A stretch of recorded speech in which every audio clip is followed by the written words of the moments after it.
Good morning, folks. Hope everybody's doing well. It is Thursday, and it is time for the Commander's List. Starting out with a couple of bust dimes. I did send this coin into CAC. I thought it would. Not really sure why it didn't.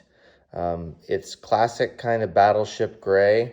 I don't see any sort of issues or tooling on the coin, but maybe I missed something, or maybe John just didn't like it that day. So in an old, no prong holder. The only thing I can see going on, I got a new pointer too, by the way, here, is there's like a little spot right there. It's a little bit raised.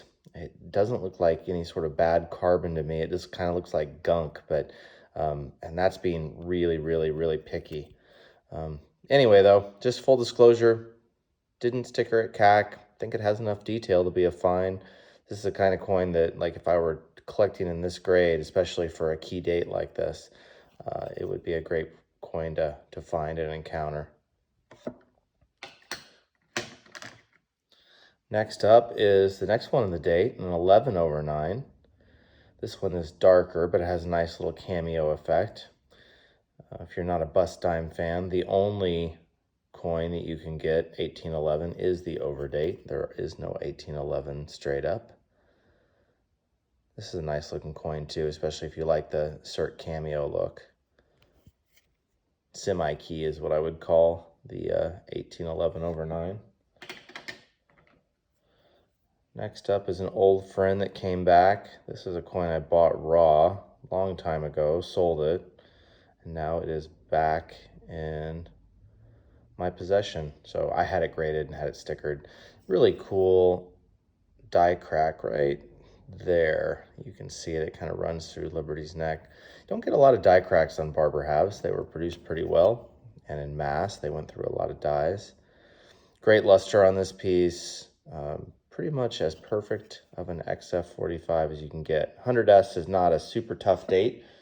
Certainly better than like an 07D or something, but nonetheless. This one, however, is a really tough date, especially in XF. This is like one of the toughest coins to find in mid-grade in my experience. A lot of people really don't collect Barber Halves by date, but this has a nice kind of two-tone look to it as well. Another old friend. I didn't buy this one raw, however. You can see kind of the darker in the recessed areas. 07S and XF, go find one.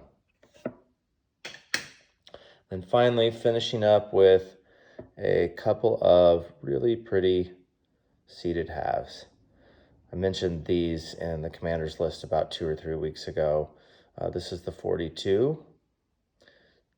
Nice color to it underneath, very original surfaces. The reverse is a little bit brighter.